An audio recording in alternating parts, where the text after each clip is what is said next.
No. Anyway. That's why I like this arrangement, because it's like, it's forgiving. We can just... That's part of the charm. That's part of the charm. I'll just lean over this way. Hey, okay. Right. I really don't care if it's tickling you in the face. It's part of the deal. Conversation started. That's right. So, hey everyone, welcome to another episode of Discovering 615. I'm your host, Rob Thacker, and I'm here today with the lovely and talented Jennifer Templin, the owner of Spry Lifestyle Floral and Entertaining, exactly, which you can find on Spry615 Entertaining.com. Mm-hmm. Right.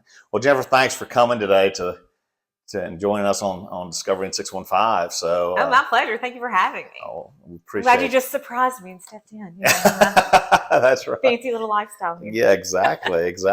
So let's go ahead and just kind of get some background on you. Are you a Nashville native? Did you grow up here? Did you move from somewhere else? Sure. What's a little bit of your background and your story there? Well, I'm a West Tennessee girl. I grew up in Dyersburg. Okay. So if anyone's heard Dyersburg, yep. There you go. I'm one of the crop from there.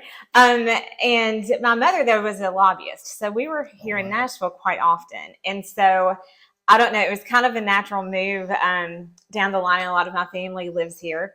But, of course, I went off to school. I attended UT Knoxville. Okay. And then I transferred to Mississippi State. Study. Good Bulldogs. I know. I heard you talking about that. But I do not claim the Bulldogs. I am sorry. Smokey's my dog. No, that's okay. Yeah. But and it broke my family's heart. But career-wise, it was the smart thing to do, because they had a program called Floriculture. Okay. And they were the number one in the country. So I was like, well, that's where I need to be, because I was kind of floundering at Tennessee and having a good time, but not really focusing on studies.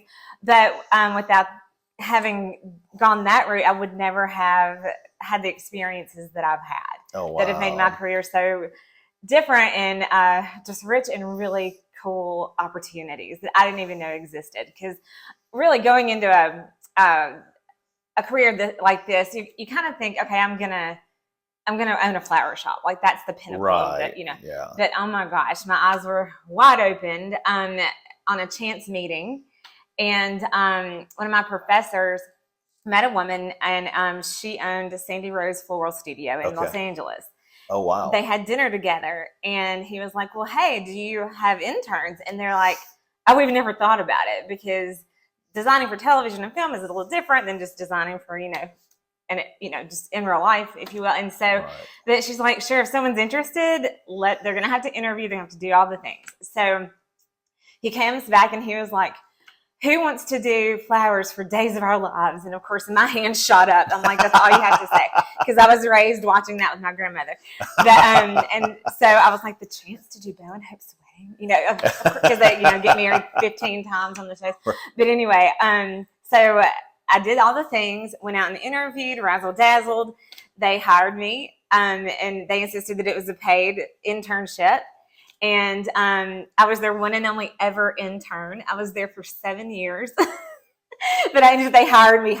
Right. But one of my first shows, because Days of Our Lives is the hook, but it got bigger and better my first day, because they put me on Friends the first day, and West Wing, and all kinds of these movies. Like, I just had no idea that honestly that they used fresh flowers, number one. Oh, wow. And of course, learning that curve of what that means, because sometimes you're filming, you do the initial, taping, and then it's like, 3 months later, we have to reshoot that. Well, 3 months later, this might not be available, like this particular flower. So you have to figure that out. And obviously you work in silks when you have to, and such, and sometimes you have to have prop flowers, like Mr. Deeds was one of that's where I really learned what that meant, because there's a scene where he slides down a banister and lands on a floral arrangement.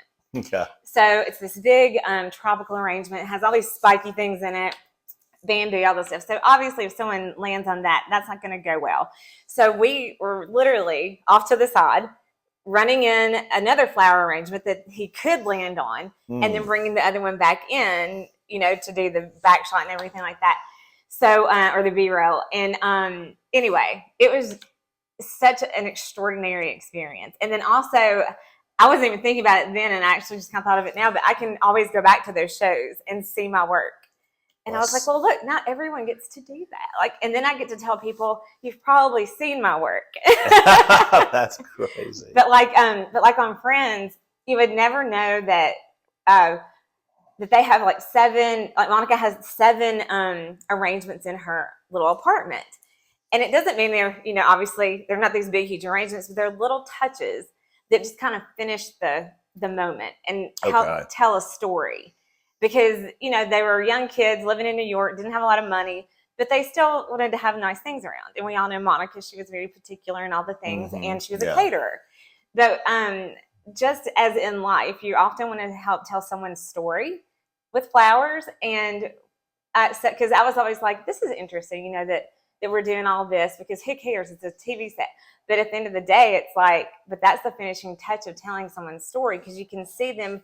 You can picture Monica and Rachel going out and going to the bodega and picking up flowers and so you think past just the moment that you're being shown, and it really gives them a history. And of course, that's what you do a lot or all the time. You're having to study the characters. So translate that into real life. We translate messaging. We translate emotions. We help create an atmosphere. Right. So it's like they say the world is your stage. Well, it is. And you're the main character, of course. So that's a lot of that's how I approach my floral art. Right. And but beyond that, after the television and film experience, during hiatus periods, you have to get other jobs. And that's usually about a 2-month period. So I would work on other sets, or go to other designers and work with them. And I found out what event design was. So that's where you go in, and we're not just doing flowers. There's people building. There's architects. There's prop masters. It is a full production. And I was like, oh my gosh, this is what I want to do. And so I worked with Walter Hubert first, and then several other notable designers, and we would do the premiere parties. And so it was the other end of after the movie's done, then you do the premiere party. So that's a whole other experience. And the pinnacle for me was getting the opportunity to work with Colin Cowie, which anyone in the industry will know who he is. He is one of the premier designers of our time. And I traveled all over the world with him. And I was with him, though, as a junior producer. Okay. So I was able to get my producing chops, and especially directly event producing chops. So, which I just think makes you a better designer, caterer, whatever part you are in a field. You need to learn and experience the other parts of the industry around you, so you can work with those people however you fit into the picture. Because you need to know that, in the course of an event, where you come in, who you need to wait on, who needs to put their stuff in first, is it lighting, draping, all that kind of stuff. And getting your feet wet in all of it, despite whatever it is you want to focus on, I think is invaluable. So, but also just being around his incredibly good taste, and just seeing the way he maneuvered and worked with clients, and how he made them feel, and the presentations, and which is what he let me help with, because he realized I had a creative need. And so he was like, well, help me put together the vision board. So he was like, there's a creative outlet. And I was like, thank you.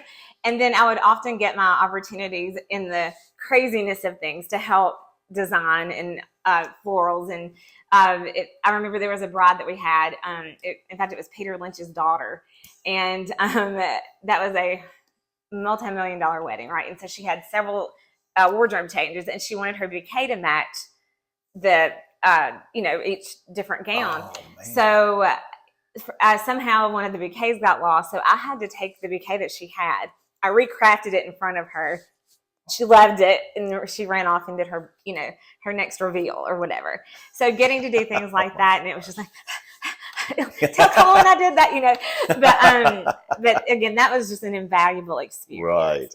And so after that, I moved back here in 2006 and established Reveal Event Style, which a lot of people still probably recognize that name. And but anyway, I had that company for 10 years, event design firm, and that's what all of these are representative of. And there's many more, but these are publications and books that I've either contributed to or been a part of. There's even a wedding workbook I was asked to help put together. And so anyway, all the accolades, I was best in Nashville several years in a row. TJ Martell used to host tablescape competitions in major cities around the country. And I would always participate. And the first year I ever did it, I won Most Whimsical. The second year I won Best in Show.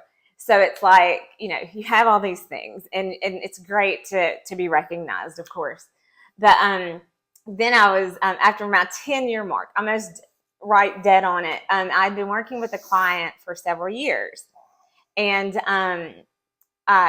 they asked me if I would be, they wanted to create a role for me within their organization, because it was a corporate organization. Right.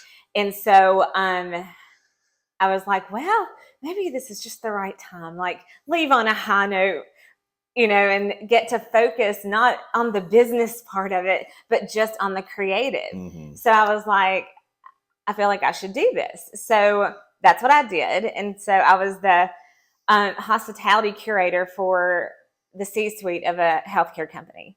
And I traveled with the board of directors, and as my client, I was traveling with them on their retreats, and helping create the experiences and the fine details for their retreats. And so they saw something in me that could also contribute to their meeting side. And probably because I wasn't corporate, I came in with a different mindset. So like they were like, you can make this what you want it. So we had a big board meeting, and like one of the first ones, and I set up an herb bar, and I was like, hey guys, I set up an herb bar. And of course they're like, Jen, what? Like legal? What are we doing here? And so I was like, no. I was like, this is, and I said, well, y'all come look. And so what I did is it was almost like a grazing table of herbs and different, like rosemary. Right. And lavender, mint, and what it was, I had a little description of what each one was and what they do for you. And so everyone was to make a little bundle and take it to their seat. And so if they got tired, smell your mint, take a whiff of mint. If you're kind of brain foggy, take a whiff of rosemary, just different little things. But what it did, it created a connection and bonding that had nothing to do with the meeting and the topics of the meeting, but it helped to connect people. Oh, that's great. And so this is, that's just one of my many attributes and contributions that I like to bring floral into in different ways that people don't always think of. And so, because of course, yes, I do weddings. Yes, I do parties and love them, love social, love corporate. Anytime I can be creative and touch a flower, I am in my happy place. Gotcha. And so, so now, after that, why am I here there? Well, why are we here? Yeah. But, so after 2020, everything goes away. The company was bought by private equity. I was not essential, and so I was like, oh, so they can just let you go, like, hello, corporate world. And so I was like, well, it's 2020, the timing was kind of weird. So I'm like, well, I'm going to take the break that everyone else is taking. And I really had to do some soul searching, because in my mind, I was like, well, everyone's going to be so happy that I'm back in the, back in the mix of designing for everybody, and all my old clients are going to come running, and all this stuff. And it had been 3 years. Mm. And I was like, oh, so here you go, calm down, And I was like, but what am I going to do? Because everything's changed. Like the way you market has changed. That's probably the biggest and most daunting, because it's like I have hundreds, if not at least 1,000 events and whatnot under my belt. And I'm like, I have all this content, but it is just hanging in the atmosphere in these magazines or on picture, or in albums. And so I'm like, I have got to start over. So I pulled up my bootstraps and I decided, well, what makes me the happiest in what I do in my space and what I can give back to the world. And there was no doubt I needed to be back touching flowers. Right. And I never stopped designing. I was doing it, what I would say is for joy. So it was like, I would find opportunities and I would make it happen. And, but I wasn't trying to build a business at that point. I'm like, because I'm not ready. I don't know what I want it to be yet. So I took a good amount of time and decided that I wanted to, just jump back in and do the things you have to do the social medias, all the things. And just remember that I know who I am and what I've done, and it's just going to take some time. And because I never had to market. Like, I never had to market. People were coming to me and calling me, and I had steady clientele, and I worked with DMCs, which is like my jam, and I would travel with them. And DMCs, what is that for? Something? Oh, sorry, it's a destination management group. Okay, gotcha. So I connected. That's for with, those that don't know what a DMC is. No, you're fine. You're good. But, my wife, I talk the same lingo with real estate. My wife goes, "What was that again?" Yeah, I'm like, so you know, totally. Yeah, gotcha. Get it. And thank you. You're welcome. I hope I don't do that a lot, but but like the thing is, I want people to enjoy flowers. Not just as special occasion elements, but as lifestyle elements. And like, I know this seems like a lot, and I don't want to be like, I'm so fancy, but this isn't too far off from what I have in my home every day. Sure. Because, and of course, it's the industry I'm in, and I have the access to flowers that a lot of people don't, because they're expensive. And they're a luxury. I get that. But there's always ways to get them. Go to the grocery store. Oh, my goodness. Trader Joe's has an amazing selection. Fresh Market. Like, do the thing. Oh, yeah. But I just think it's very important for every aspect of life. Just enjoying your space. And a little bit more than the day before if you walk into the room and there's flowers. Exactly. So do it for yourself. But, like, I just think we spent a lot of time in Europe in the last couple of years, and it's something that they have down to a science, and I think it's good for your mental health too. Talk about that, because I wanted to ask you the question, because you talked about you traveled before when you were doing with Colin Cowie. Cowie. And what were some of the? And I was going to ask you. I want to ask you that in terms of America, and you mentioned Europe.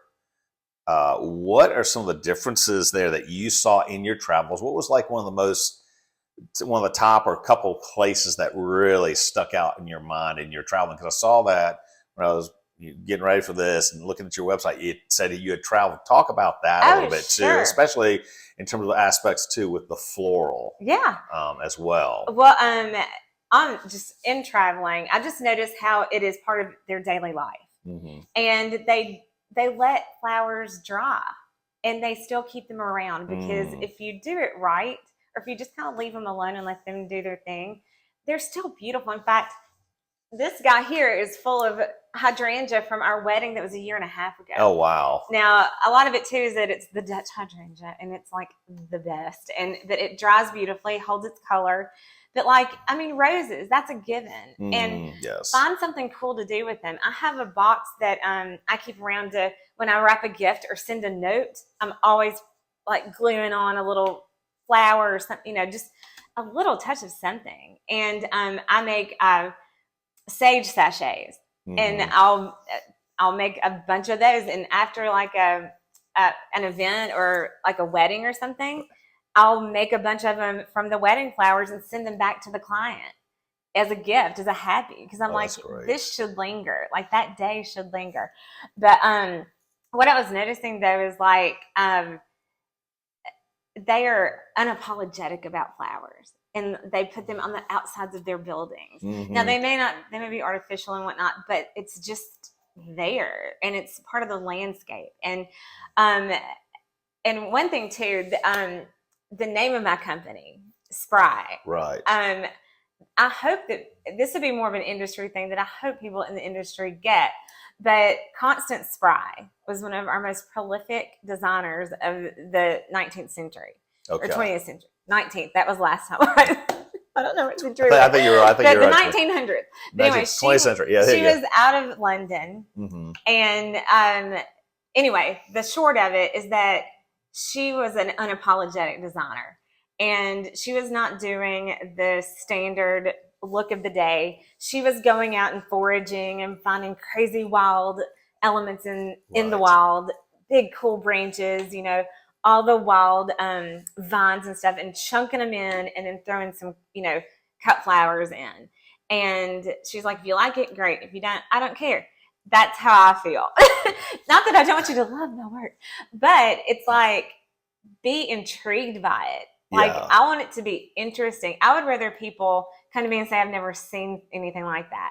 Right. Or that flower's in my face. Great. Ask me what it is. Like, well, why do you think I wanted it in your face? It's your trademark. I mean, that's the thing. And, and so that's so key. This is your trademark. This is who I am. This is how I design. Right. Exactly. And even though something simple like that's in your face, but it's a rose lily, which is not like a traditional lily at all. And like, I hope to create conversations, and everyone wants to know what these are. They're bunny tails. Like, oh my God, how fun is that?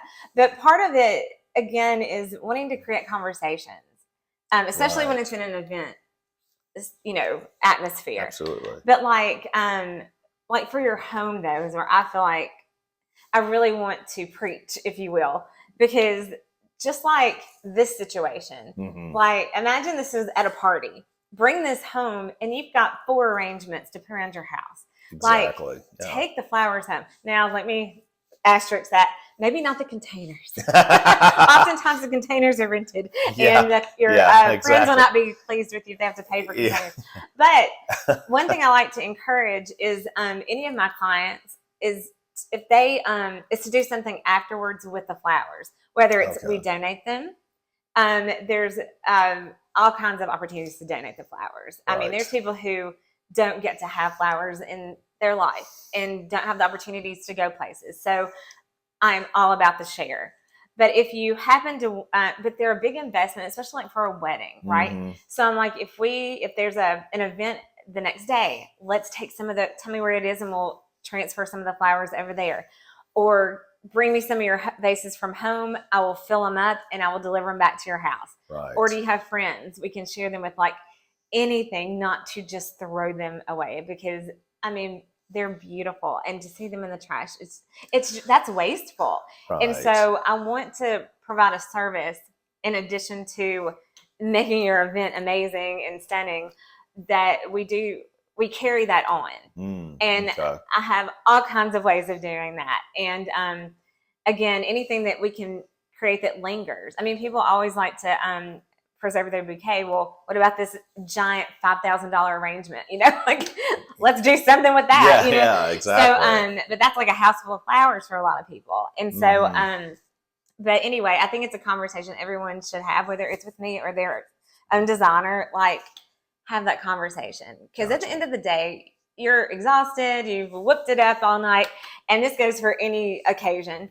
But pay that extra for that extra service, so that at the end of the next day, you're not having like the hangover conversation of, oh my God, like we left all those flowers. That was $50,000, you know, whatever. Or not everyone has a $50,000 budget. I mean, whether it's 500 or that, you should enjoy them the way you choose to, or know that someone else is enjoying them. Yeah. And so I think that was one thing that I don't present forward with weddings, because I think that's a given. Right. But because there's all these other opportunities and as a designer, as an artist, I want to have other opportunities too to be extremely creative. And in weddings, people come in with an idea, and that's beautiful and love it. But again, I don't want to just be a wedding designer. Right. So I want the corporate work. I want the house parties. I want the social engagements, like whatever they are. I wanted the gifting side of it. Mm-hmm. Like, there's just a million things to do with it that I feel like we're over here still Sunday reminded that it has to be a special occasion, or Valentine's Day, or Mother's Day, right? Which Valentine's Day is coming up in a couple of days here. That's right. It is coming up in a couple of days. And some of this is actually for an event, like I said. But like, even just this, like, to me, this is a little ode to Constant Spry here, though I could go way wilder. I just haven't had a chance to walk in the woods today. But like, working in an actual Matisse rose plant into my roses. These are Westminster roses, and they've been around for a minute. And she's going to actually stay home with me. But I was like, but I'm keeping her going. And what happened is my roses, the Westminsters, ended up being my accent flowers, which a lot of people call filler flowers, which I don't like that term. No. Because it makes them seem like they're not important. And all your flowers in any arrangement are important. Right. So, and I think that's where things get dumbed down, like the carnation. Because people still snub their noses at the carnation. But I'm like, Gucci has a t-shirt. The carnation is the t-shirt of the flower world. It goes with everything. Right. And at the end of the day, it is the simplicity, and it works. It always works.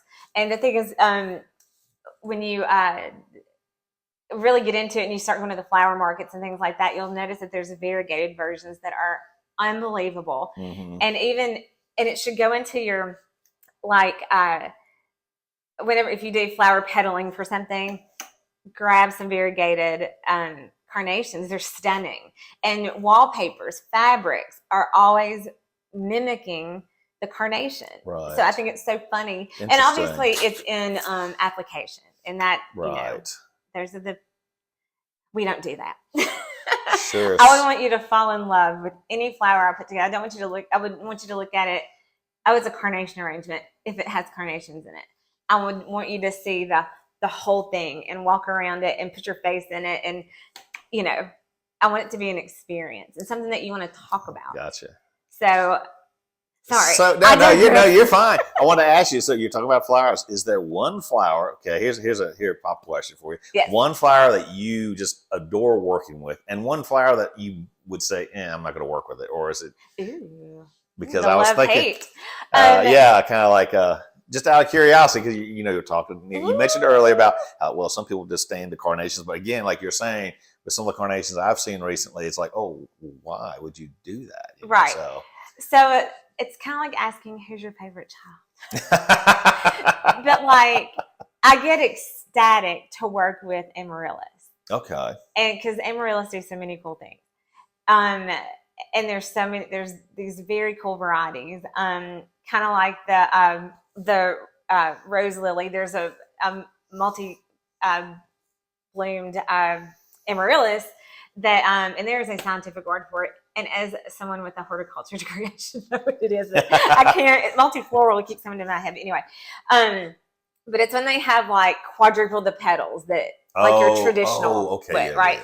So like you have a rose, but then you have a garden rose. So it's like the garden rose version of amaryllis. But what the cool thing is that they do, and it's one of those chance things that happens. So they have these really hollow stems, and if you trim them around the bottom, they'll curl up and make the most spectacular show. I can't even, you have to see it. So, but the thing is, it doesn't always happen. And so it's kind of like, it's something I would not sell to somebody because I haven't perfected how to make it happen consistently. Okay. But it is a surprise element that when it does, it's going in. And so it's like you either have that just dangling out of a gorgeous pot of, or like I don't know, like something that where it's drizzling down. Like if it was her, it'd be like curling off to her side. Gotcha. Or if you have a giant clear vase, you have them suspended in there, and you just it is unbelievable when you see it. So I get excited when flowers surprise me and they do this magical thing, and then you get to share it. Oh, that's so, great. but I am always trying to figure out how to make that happen consistently. Gotcha. There you go. There you go. So, but and also lady slippers. They're my favorite orchid. Okay. And I don't know. I love all the orchids because there's so many varieties, and they do so many different things. They and some of them literally look like little ladies. Dendrobiums, if you ever look at those, they look like little ladies. Oh, that's cool. And then I don't know, the ones I don't love just traditional lilies. Okay. So like this lily, she's special. Yeah. But like, I don't know. I don't have one that I do not like, but I don't do a lot with what people would call accent flowers. Okay. Or I like face flowers and bold shapes. I like anything. I love the architectural. Right. Like your tropicals. But and I like throwing a tropical in. I like the texture. Anything that Gotcha. Okay. has texture, I'm all into. And mixing that with things that are soft, so you see everything. But like, I don't know. I hope I've answered your question. Oh, but that's a great question. Yeah. All of it. And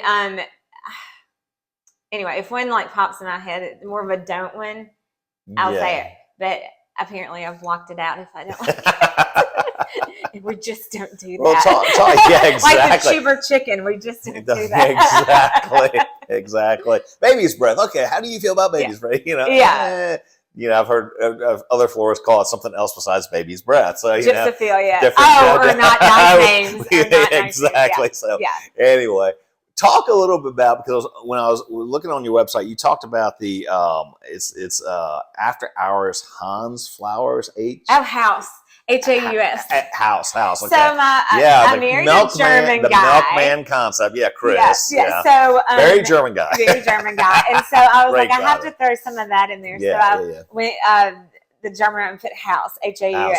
Yeah, it said Haus. My computer changed it, or that's changed it to hilarious. Hans. Spell check. Curse you. Anyway. But it made you ask. Yeah. So so that's actually what I was speaking about before. So I get so excited. Yeah. But it's the idea of, like I said, the Milkman. Yeah, because when I saw that, I was like, okay, I got. Which I know some people are gonna be like, the Milkman, because that can go a lot of different ways.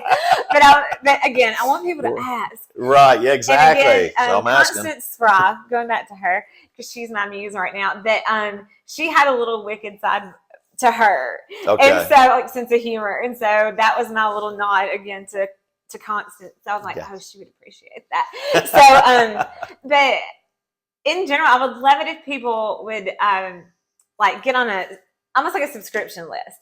But it's more like be on a list so that whenever I have an event where we have flowers that are just to do whatever with. Usually that's going to be like a corporate event, or maybe they don't want to bring them anywhere, or they just want to take back to the office, whatever.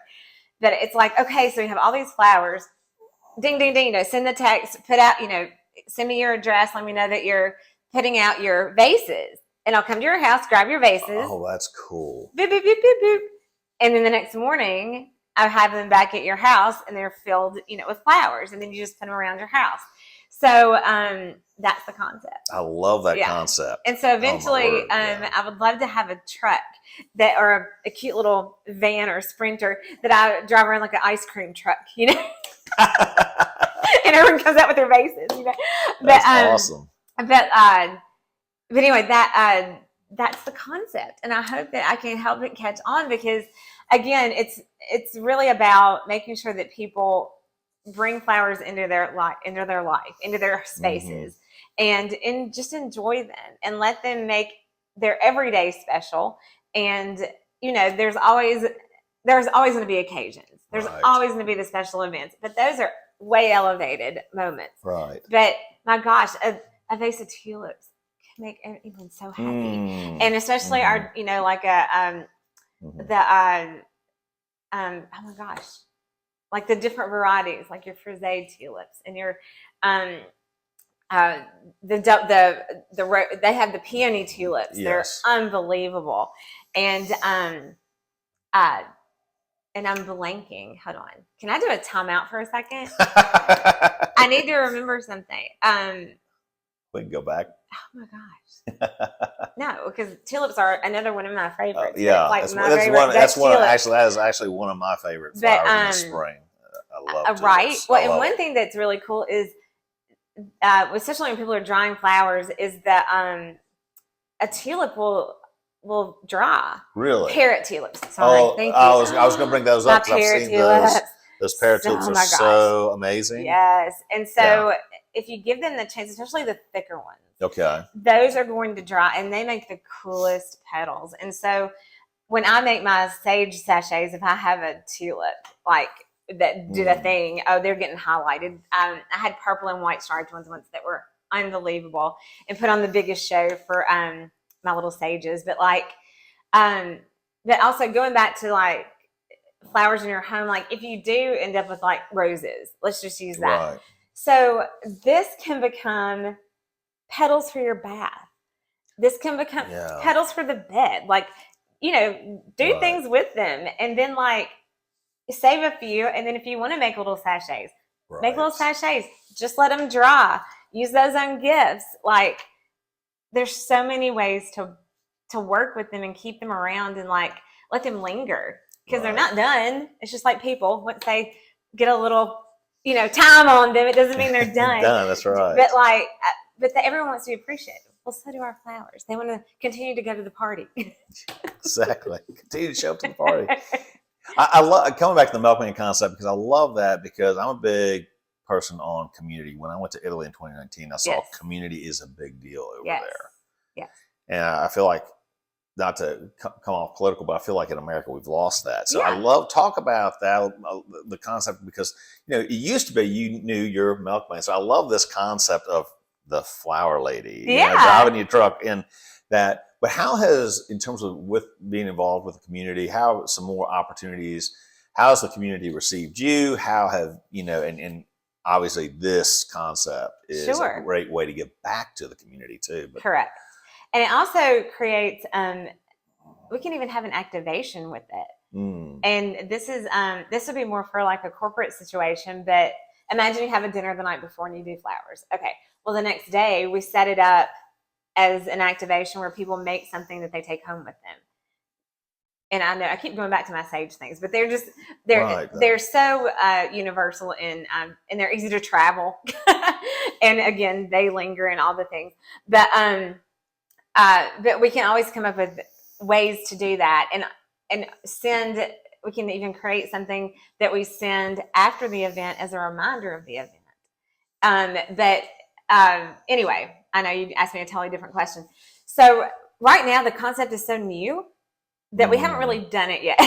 Right. So I'm waiting for the person who wants to guinea pig it with me, and but what we already do is the sharing part. That I just have found that there's a lot of times where I just end up with all the flowers, or with most of them. Like the moms will take what they want, and then they kind of run out and everyone takes their bouquet kind of thing. And some guests will pick through and like grab a few things, but at the end of the day, they haven't, it would have been one of those times where they're like, well, just do whatever you want to do. Like we're not, because a lot of times people are from out of town too. So they're not like, I don't know we're not connected with anything directly, but do what you think is right. So I will distribute them myself to that, like nursing homes and places like that. And, and women's homes, things like that. And then, but then I still end up with a lot of flowers, and so they end up in my home, and which I love it. But then I just feel like this was someone else's investment. So I'm like, I really wish I could share these with other people in the community without, I don't have a lot of vases to give away either. I don't need it to be an added investment on my end, as well. I have to be thoughtful. It is a business, but like, so I thought this would be the solution to that, but I just have to get it to catch on. So thank you for allowing me the platform to talk about it. Yes. And hopefully other people are as excited. And so, but there's a few things to work out with it. But I also, again, I'm gearing back up my clientele list. Okay. And so again, I'm so happy to get to talk about what I do, and that it's not just a thing. It's not a hobby. It is this is my lifestyle. Right. Right. And this is the thing I've committed my life to. And did you, and all that too, because I meant to ask this earlier, did you, when growing up, was this something you always wanted to do? Work with flowers, design, and that kind of stuff? Right. Well, we were always gardening. Okay. And so, but most of it was, vegetables and stuff. But you either love it or hate it. Right. But I would find myself like gathering the leaves and stuff, and just like putting stuff on, but even like creating like bowls of food. You know what I mean? Like I would organize all the corn and the potatoes and the beans, but I would want it to look nice. Like I had this thing about, I just want everything to look nice and put together. I was probably also wasting time because I didn't want to be shelling peas. So, so comes out. A lot of things. Right? Sorry, Meemaw. But and I was always creating. It was more about creating atmospheres for myself when I was younger, and I would reorganize my room at least once a week. I would go into my mother's into the dining room, and I would like reorganize her china cabinet, which like stressed her out. But like I just wanted things to feel different. Right. Okay. I wanted to go into spaces I was always in, and I would even walk to different corners of a room and go, I've never stood here before. Right. Like it looks different from this angle. And so it was just me wanting to create space, and like I always wanted it to feel new. That makes sense. Change up the perspective. Every now and then it's good to change up a room or something of that nature. Yeah. Get a different perspective. That's a great point. Right. And that's kind of what we do as designers is we go into a space that either people are in all the time, or they just look at it, oh, this is just a blank room, and transform it into something that they can experience in a different way, which to me is also what you can do for yourself just by adding one little element. It's like, why do we light candles all the time? Because it gives us this atmosphere of calm. Right. And like it changes our space to more of a romanticized like experience of that space, right?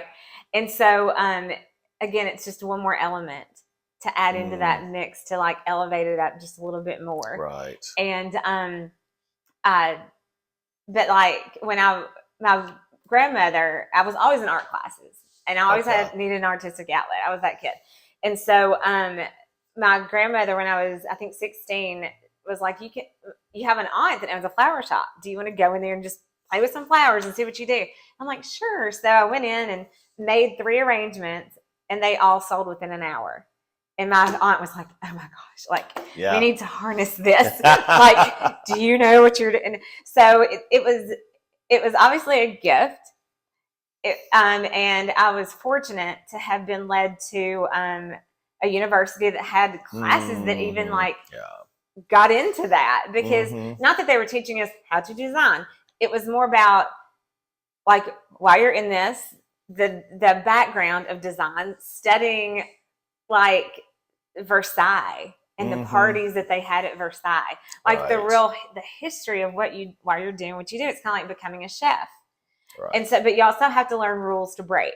So, and then you need to learn about mechanics, things like that, which are a huge thing in our world. And a lot of people sadly have to learn those things by trial and error. But again, that's what that afforded me to learn all of those things before getting out into the real world and having to be real embarrassed about trying to throw something together that falls apart, And so that's just like a little behind the scenes, like what it takes to, because even just a general arrangement has mechanics in it that keep everything in place, right? Gotcha. And so, but knowing what to do and how to do it and make it look effortless. Okay. Right. Gotcha. But then also the business. We learned the business side of it. And then and I was president of our AIFD association and all the things, and I did all the competitions, and all that kind of stuff. But like not everyone has that background in my Right. field. And it's not that you have to, but I feel like that is definitely an asset that I have, that I understand how that, like when I see someone suffering through something, I'm like, oh my gosh, I'm so glad. Yeah. Like, thank you for realizing that was a thing. So, but between that and my degree in horticulture, like I bring all of those things to my design. So talk a little bit about two things. Take this as a two-way I will question. divide it into 10. We'll divide it with two-pronged question. One is, what are some of the challenges that you face? And then in those challenges and how you've overcome those. And then two, through those challenges, what advice would you give to someone who is thinking, hey, I think I want to get into this industry and things like that? Sure. Well, I think, and my daddy told me this early on when I got the first job that, in Los Angeles. And he was like, it's real hard starting at the top. And I was like, what do you mean? Yeah. How could that possibly be a problem? But I had a lot of things handed to me, I realized. Okay. And now that I've already had like a career and success and all these things. And now it's like, people forget. That's been my challenge, is that people quickly forget. And in a way that's okay, because it's like you get to reinvent yourself. So I went from Jennifer Edwards with Reveal Event Style. I'm all about these three names, to Jennifer Edwards Templin with Spry Lifestyle Entertaining. So it's like, okay, so I've made this transition, right? Still doing the same thing, but I have the background now in the experience to not let maybe the business side of it be so stressful. Because in the beginning, it's like you just want to make beautiful things. And that's what I want to do now every day.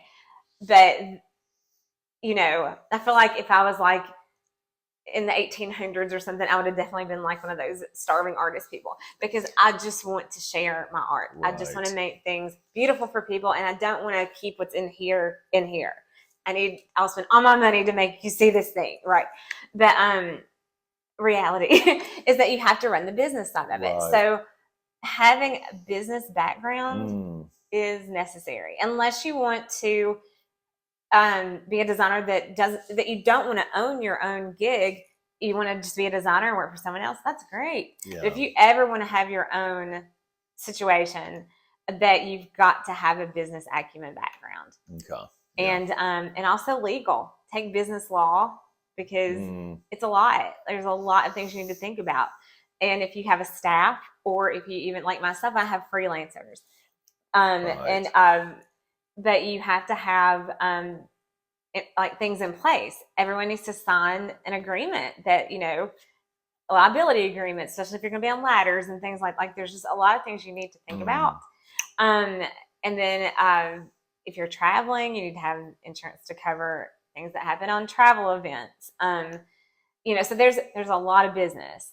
And if you get that knocked out in the beginning, then the rest of it that's easy. But in our field, it's really hard to see all the shiny things and want to, you have a $5,000 budget, but you want to spend $7,000, because all the pretty things are, and the tulips are in season, so you want all of it, Yeah. But you have to learn to control yourself. So, and it's one thing to be here. I mean, we have great wholesalers here, but it's nothing like, go to New York in their flower market, go to Miami. Oh my gosh. And of course, European, ridiculous, but it is just like kid in a candy store, and everything is just spectacular. And so anyway, just practicing restraint. Okay. And and what was the other question? Well, I think you actually touched on that in terms of the advice for those. Okay, good. Advice wanting for those to get into the business. But also, this is a good thing, and I will say this for the pause that I took. I loved it. So, like my first reveal, I loved Reveal. I did everything I ever wanted to do, except a runway show. I've always wanted to design a runway show, but I I was always afraid that something would happen that would jade me, and I never wanted to get there. So if you feel that, because weddings are a lot, they take a lot of, they're emotional, and they can oftentimes take a lot out of you on an emotional level, because it's an emotional event, and everything matters, Yeah. If the rose is the right color, well, their relationship's over, But you know what I mean? But and you just want the best for them, and you want everything to be perfect. But it's a lot. There's a lot of different stresses with that. So I didn't even realize it, but I was a little exhausted of it. And so taking the pause away from, well, I still did weddings, even though I was doing the corporate thing, but I worked them in. But I was like, you know what? I needed a breather. Okay. I needed a breather from the business part of it. I needed a breather from the constant give, because especially, and I speak for myself, I am so passionate about it. And I love talking to somebody and getting so excited about their vision. Or if they come to me and go, we're doing this thing, what do you want to do? I mean, that energy is what I live for. But everyone needs a break. And so I think it's smart to always kind of be cognizant of that, and make sure it's always bringing you joy. Because if you get to the point where it's not, just like anything, don't keep doing it, because then you're not going to be the best for your clients. You're not going to give your best. You're not going to care, And so that's something I would just wanted to put out there. That's great advice. You lose the joy, you lose everything. And it shows. It will show in your work. That's a great point. Because I think people that, and one reason I don't have a flower shop is I do not want to get into a rut of making the same thing every day. Sure. And, or feeling the pressure of having to sell all these flowers. So I have fashioned, and I always have. My reveal was the same way. I have, what do you call it when you commission? I like commission work, if you will. Right. And so everything is bought as it's needed. So it's fresh for you, all the things, everything is specific to your event. Right. And your wishes. And then, but I like the idea that I can focus on that I'm not worried about, the whole cooler full of flowers that may or may not sell, and I feel so bad for this. So, and I've just seen people get really burned out, and they just lose completely the joy in why they got into it. So, some people want to do that and thrive on it, and I love that for them. But that's not how I want to fashion the joy that it brings me, because I want to keep giving it back to my client. Good deal. So how can people find you then? Oh my God. So you can find me on Spry615entertaining.com. You can also find me on Instagram, same handle, Spry615 Entertaining, and also on LinkedIn, but under my name, Jennifer Edwards Templin. All right. Well, Jennifer, thank you so much. You're so welcome. Everyone, well, check it out, and thanks for joining us. Take care. Bye.